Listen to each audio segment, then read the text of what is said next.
Here I wanted to show a cool trick on diagnosing misfire.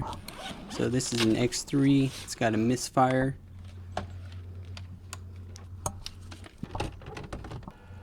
Cylinder 1 misfire. So what we want to do is swap coils and plugs.